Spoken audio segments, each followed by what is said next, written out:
여러분 안녕하십니까. 황준비 뉴스투데이입니다. 먼저 오늘의 주요 뉴스입니다.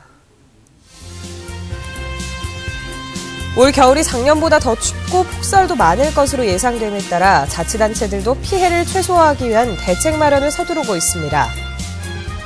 전남 농어촌 지역 고등학교가 대부분 신입생 정원을 채우지 못하고 있는 가운데 내년에는 정원 미달이 더 심해질 전망입니다.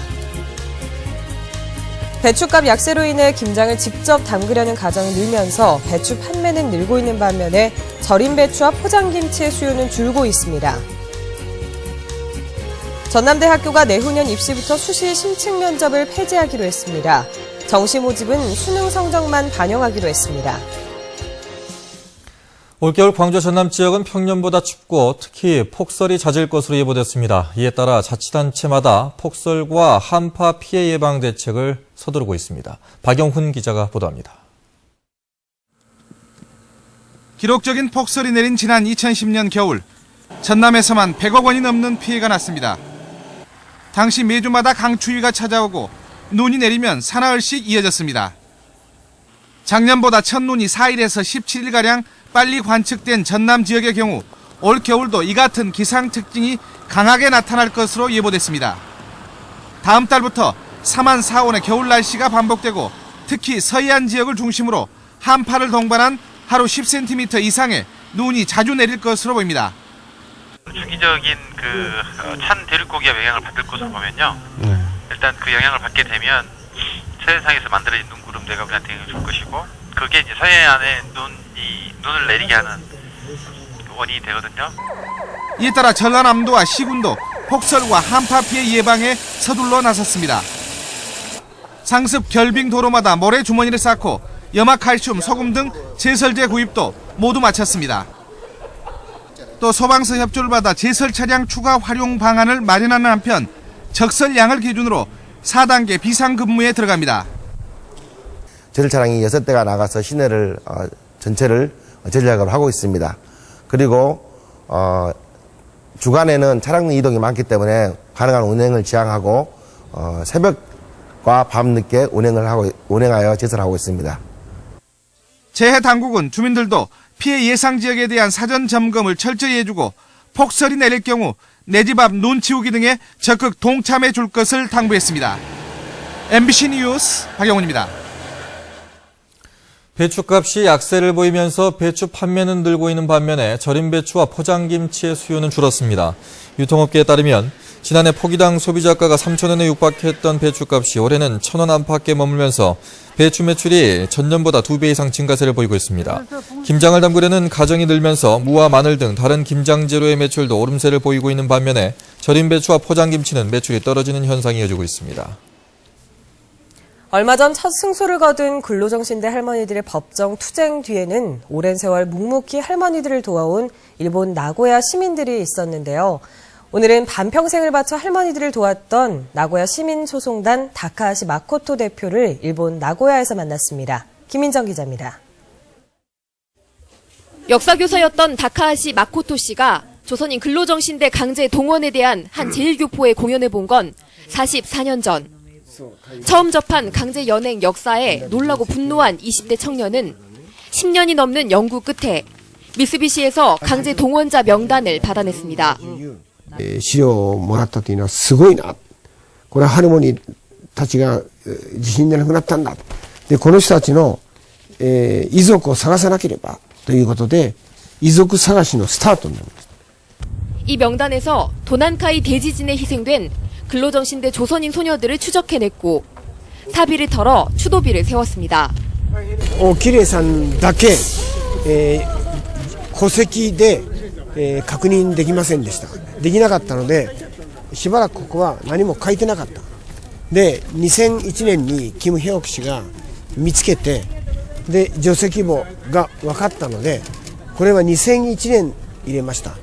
1988년 한국을 찾은 다카하시 씨는 상처 입고 숨어있던 할머니들을 하나하나 찾아내면서부터는 나머지 인생을 소송을 돕는 데 바쳐왔습니다. 일본인이 왜 한국인 문제에 신경 쓰냐는 편견과 오해 속에 시위와 강연, 공연으로 인식을 바꿨고 일본 법정에서 잇따라 실패할 때도 신념을 굽히지 않았습니다. もう本当に何とも言えない悲しみと怒り、天皇陛下のために、死にましょうということまで言えるってことがものすごく教育が徹底されていたと。 자신의 인생과 할머니들의 인생, 그리고 자신의 꿈과 할머니들의 꿈을 반평생에 걸쳐 온전히 겹쳐오며 어느새 70대 할아버지가 되어버린 그는 후회는 절대 없다고 말했습니다. 할머니に対する悲しみ、それから日本国政府と三菱に対する怒り、そして原告や市民の会の皆さんとの友情、希望、僕やりがいのある、もう喜びを伴うその義務感だけじゃなくて喜びを伴う 자신의 딸과 한국인 사위 사이에서 태어난 손녀의 이름을 한국과 일본이 화해하고 하나가 되면 좋겠다는 의미에서 하나라고 지었다는 다카하시 씨. 오늘도 그는 미쓰비시와 일본 정부가 할머니들에게 진심으로 사과할 날이 올 거라고 진심으로 믿고 있습니다. 일본 나고야에서 MBC 뉴스 김인정입니다. 도내 농어촌 지역의 고등학교가 대부분 신입생 정원을 채우지 못하고 있습니다. 앞으로 이런 현상은 계속될 것으로 보여서 대책 마련이 시급한 상황입니다. 문영철 기자입니다. 공에 있는 한 고등학교. 이 학교는 올해 신입생을 입학 정원의 3분의 1밖에 채우지 못했습니다. 인근의 다른 고등학교도 학생 충원율이 78%에 그치는 등 도내 농어촌 지역의 고등학교 대부분이 신입생 확보에 애를 먹고 있습니다. 올해 고흥과 보성 등 비평준화 지역 19곳에 평균 신입생 충원율은 92%에 그쳤고 이 가운데 광양과 담양을 제외한 17곳은 정원을 채우지 못했습니다. 학생과 학부모 상당수가 대도시에 있는 고등학교를 선호하는 데다 학령 인구 자체도 감소하면서 이러한 미달 사태는 계속되고 있습니다. 금년 신입생은 30% 정도 충원이 되었고 내년도 신입생은 지금 받고 있는데 금년과 비슷한 상황이 될 것 같습니다. 신입생 수 감소는 교사와 예산의 감축 등으로 이어져 소외 지역의 교육 경쟁력은 갈수록 약해질 수밖에 없습니다. 이에 따라 특성화 고등학교를 집중 육성하고 전국 단위 모집 학교를 확대하는 등 다각적인 대책 마련의 필요성이 제기되고 있습니다. 거정부와 교육 여건 개선 사업을 통해서 개선하려고 하고요. 궁극적으로 시설 투자보다는 투철한 그런 소명의식이 필요하다고 봅니다. 중학교 졸업자 수가 올해보다 줄어 내년에는 정원 미달 현상이 더 심해질 것으로 예상되는 상황에서 교육당국이 어떤 해법을 내놓을지 주목됩니다. MBC 뉴스 문형철입니다. 국립아시아문화전당 안에는 옛 전남도청을 비롯해 5.18 보존 건물이 많이 포함되어 있습니다. 이곳이 5.18의 정신과 가치를 문화예술로 승화시킨 기념관으로 조성됩니다. 박수인 기자입니다.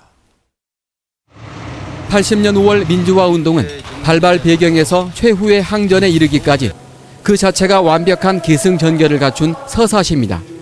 국립아시아문화전당 안에 조성되는 민주인권평화기념관은 이런 5.18의 극적인 전개 과정을 핵심 콘텐츠로 구성됩니다.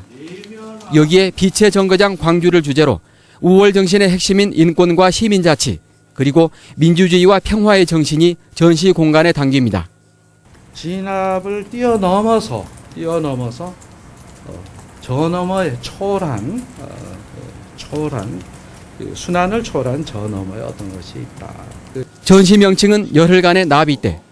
80년 5월 15일 민주화 요구 횃불 성회에서 이야기는 시작됩니다. 이어 계엄군의 폭력 진압과 시민들의 항쟁이 전시 공간을 채웁니다. 계엄군이 일시 퇴각한 이후 나흘 동안의 해방 공간과 항쟁 마지막 날의 상황에서 전시는 절정에 이릅니다. 마지막 전시 공간인 상무관에는 희생자들을 추모하는 거대한 원통형 구조물이 세워집니다. 관람 동선이 650m에 이르는 모든 전시는 사실적 재현보다는 예술적 은유와 상징으로 구성됩니다. 5월과 관련된 의미나 이념을 가급적인 강요하지 말자. 방문자에게. 가장 중요한 것은 방문자의 자발적인 감성이 일어나는 방향으로. 기념관의 명칭은 전시의 주제와 정신을 보다 명확히 해서 5.18 기념관으로 정해질 예정입니다. 철거된 옛 전남도청 수의실은 원래대로 복원되고 도청 정문도 보존될 예정입니다. MBC 뉴스 박수인입니다. 이런 민주인권평화기념관 구상안에 대해 시민 설명회가 열렸습니다. 설명회에 참석한 시민들은 기념관의 전시 내용에 공감하면서도 당초 민주인권평화교류원의 핵심 기능인 국제교류와 교육기능에 대해서도 보완을 주문했습니다. 조현성 기자입니다.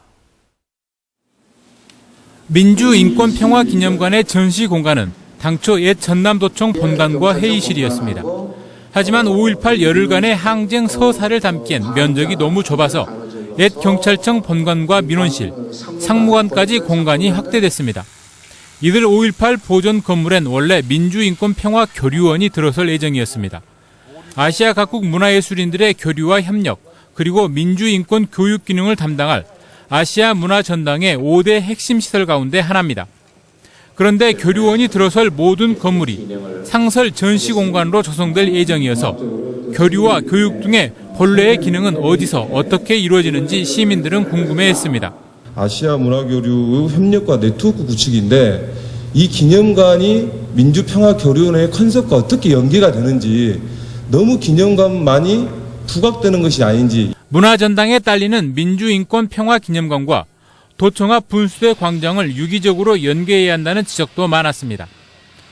광장을 민주인권평화기념관의 연장으로 봐야 한다는 목소리와 광장 바닥을 박석으로 깔겠다는 광주시의 입장이 이미 충돌하고 있습니다. 5.18 기념관하고 연계되는 방향으로 광장 컨셉, 광장의 개념과 광장 활용 방안들이 나왔으면 좋겠다. 5.18 단체들은 기념관의 전시물을 은유와 상징보다는 사실적 재현으로 만들자는 입장이어서 이 또한 좀 더 조율이 필요해 보입니다. MBC 뉴스 조현성입니다. 노인 요양병원들이 치매 노인을 묶어놓는 것을 두고 찬반 논란이 뜨겁습니다. 사고 예방과 치료 목적을 위해 보호자 동의를 받으면 묶어도 괜찮다는 입장이 있는 반면에 노인들이 죄를 지은 것도 아닌데 묶는 것은 심각한 인권 침해라는 입장이 맞서고 있습니다. 어느 쪽 말이 맞는지 따져봤습니다. 송정근 기자입니다. 노인 요양병원들이 보호자에게 받는 동의서입니다. 위급할 경우나 치료 목적의 경우 끈 같은 것으로 손발을 묶을 수 있도록 억제대를 쓸 수 있다고 돼 있습니다. 항상 묶을 수 있는 건 아니고 치료 목적과 의사의 판단, 보호자의 동의 등의 조건이 갖춰져 있을 때 한시적으로 묶을 수 있다는 겁니다. 하지만 상당수 요양병원들은 이러한 조건과 상관없이 상시적으로 치매 노인들을 묶고 있습니다. 양쪽 팔하고 같이 그러고 침상에다 묶어놓은 거예요. 대부분 다 있죠. 실제로 MBC 불만제로팀이 지난 여름 전국 18개 노인 요양병원을 살펴본 결과 10개 병원에서 억제대를 사용해 치매 노인을 묶어놓고 있었습니다. 병원들은 치매 노인들이 폭력을 사용하는 등 조건에 맞춰 억제대를 사용할 수 있는 경우가 많지 않은 게 현실이라고 말합니다. 여기에다 인력 또한 부족하다 보니 밤낮 없이 묶어놓는 경우가 허다합니다. 우리가 어른들이 인격적으로 막 저녁에 묶어놓고 잠자고 그러지 않아요. 보호자한테 우리가 승낙을 받아요. 승낙을 받은 문서라든지 이런 게 있습니까? 있죠. 그렇다면 보호자 동의만 있다면 묶어놓아도 괜찮은 걸까? 일단 본인 동의 없이 사람을 묶는 것은 불법입니다. 환자를 억제제 등으로 강박할 수 있지만 정신보건법상 알코올 질환이나 약물 중독, 정신병을 앓고 있는 이들에게만 적용되는 조항일 뿐 노인 요양시설은 여기에 해당하지 않습니다. 의식이 없다 하더라도 그 환자의 치료받을 권리, 그리고 환자의 어떤 그 인권, 이런 것들은 충분히 존중받아야 되는 거죠. 그건 뭐 자명한 거죠. 전문가들은 노인 요양병원은 수용시설이 아닌 요양기관이라며 늙은이들에게 필요한 건 요양과 보호이지 몸을 묶는 것이 아니라고 목소리를 높입니다. 시설에서는 또 인간의 존엄성에 입각해서 인간다운 삶을 이제 노인들을 보장하고 그다음에 그들을 이제 돌보는 그런 이제 이 마인드가 있어야 되는데 우리나라 치매 노인은 약 52만 명. 고령화 속도가 빨라지면서 앞으로 15년쯤 뒤엔 치매 노인 수가 지금의 2배에 달할 것으로 예상됩니다. 불법적인 데다 인권 침해 논란을 부를 수밖에 없는 노인 요양시설들의 치매 노인 묶어놓는 문제와 관련해 더 늦기 전에 사회적 논의를 서둘러야 할 것으로 보입니다. MBC 뉴스 송정근입니다. 광주 광산경찰서는 식당에서 술을 마시고 상습적으로 행패를 부린 혐의로 중국 교포 26살 이모 씨를 붙잡아 조사하고 있습니다. 이 씨는 어제 오후 5시쯤 광주시 광산구 송정동의 한 식당에서 자신을 경찰에 신고했다는 이유로 흉기를 들고 찾아가 행패를 부리는 등 지난 8월부터 최근까지 4차례 걸쳐 난동을 부린 혐의입니다. 광주지방경찰청은 개인 차량 블랙박스를 이용해 방범 치안에 활용하는 블랙가드단 3,000명을 모아 활동에 들어간다고 밝혔습니다. 경찰관 1,300여 명과 시민 1,700여 명으로 구성된 블랙가드단은 앞으로 차량에 녹화된 영상을 통해 용의자 검거에 적극 협조하기로 했습니다. 경찰은 CCTV가 설치되지 않은 곳이나 우범 지역 방범의 활용도가 높을 것으로 기대하고 있습니다.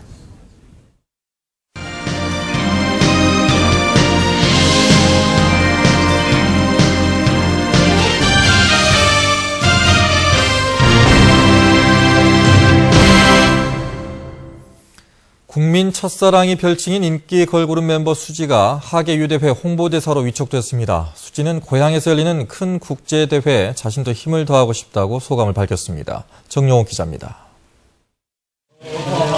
영화 건축가 캐론 출연 이후 국민 첫사랑으로 불리는 수지.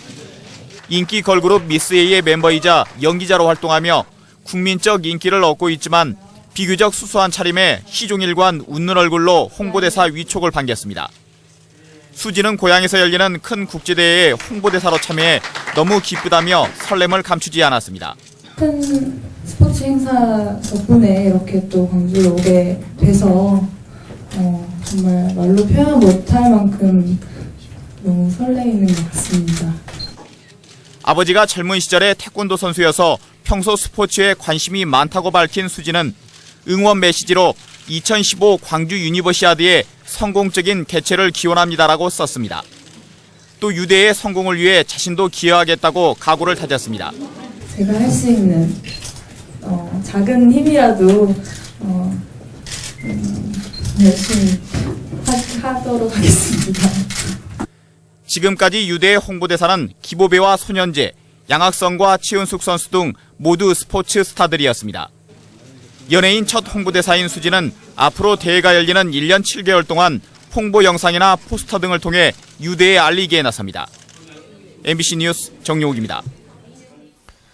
광주시는 지난달 광주 지역 수출액이 월별 최고액인 14억 8,500만 달러를 기록했다고 밝혔습니다. 이는 그동안 최고 수출액인 지난 5월에 13억 8,900만 달러보다 7%가 많은 실적입니다. 반면 지난달 수입액은 4억 7천만 달러로 무역 흑자가 10억 1,500만 달러에 달했습니다. 김영수 광주교육발전연구소 이사장이 내년 교육감 선거에 출마하겠다고 선언했습니다. 김영수 이사장은 기자회견을 통해 진보와 보수의 대립, 빈부의 대립이 교육의 균형을 무너뜨리고 있다며 생존교육과 참된 가치관 교육을 실현하기 위해 교육감 선거에 출마하겠다고 말했습니다. 또 광주의 인재 유출을 막고 교장에게 학교 운영의 자율권을 줘서 진정한 책임 교단의 시대를 열겠다고 말했습니다. 남도 미술 거장들의 작품을 선보인 A옥션의 올해 마지막 메이저 경매가 광주에서 열렸습니다. 어제 광주 유스케어 갤러리에서 열린 경매에는 현대미술의 거목인 오지호 화백의 작품과 오화백의 맥을 잇는 작가들의 작품이 한자리에서 선보였습니다. 또 소치 허련의 수묵화 화첩을 비롯해 진도 울림상방의 최초 공개작들이 경매에 올라 지역 미술 애호가들의 관심을 끌었습니다. 연말을 앞두고 어려운 이웃을 위한 김장김치 나눔이 이어지고 있습니다. 광주 지역 불자들의 봉사단체인 자비 신행회와 하나금융네트워크 임직원들은 후원금 1,000만 원을 모아 김장김치 1.5톤을 담갔습니다. 이번 김장김치 나눔을 통해 담가진 김치는 광주 동구에 거주하는 혼몸 노인과 저소득층 아동들에게 전달됐습니다. 대한어머니회 광주연합회는 여성 지도자들을 대상으로 전통의식과 예절교육을 실시하고 있습니다.